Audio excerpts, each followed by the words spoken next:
celebrities na pinatay ng mga fans nila. Una, si John Lennon of The Beatles.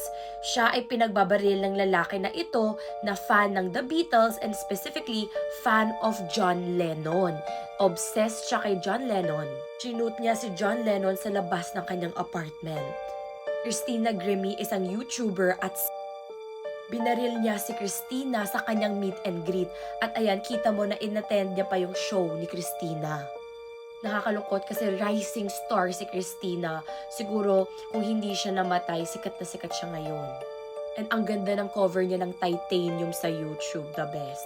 Next, si Selena, isang sikat na Latin American singer. Si Selena Gomez, pinangalan sa kanya.